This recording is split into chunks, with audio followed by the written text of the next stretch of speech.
ដឹកនាំប្រទេស47ឆ្នាំធ្វើឲ្យសម្ដេចតេជោស្គាល់ស្ទើរគ្រប់រសជាតិនៃបញ្ហារបស់ជាតិប្រជាជនបញ្ហាតំបន់និងអន្តរជាតិការដឹកនាំកម្ពុជារយៈពេល47ឆ្នាំរបស់សម្ដេចតេជោហ៊ុនសែនដែលបាននាំឲ្យសន្តិភាពការរួបរวมជាតិនិងការអភិវឌ្ឍដោយសពថ្ងៃគឺជាលទ្ធផលដែលបានផ្ដល់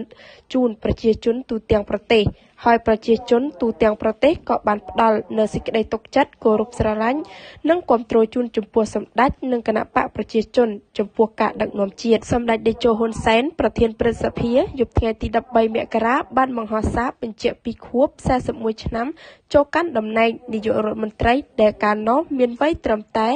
32ឆ្នាំប៉ុណ្ណោះសម្ដេចតេជោបានបង្ហោះយ៉ាងដូចនេះថាស្ទើរតែភ្លេចថ្ងៃនេះគឺជាខួបលើកទី41ឆ្នាំនៃការកាន់តំណែង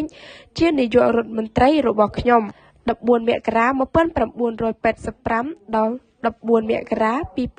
2026ដែលពេលនោះជានាយករដ្ឋមន្ត្រីដែលវ័យក្មេងជាងគេក្នុងពិភពលោកក្នុងវ័យ32ឆ្នាំបន្ទាប់ពីកាន់តំណែងជារដ្ឋមន្ត្រី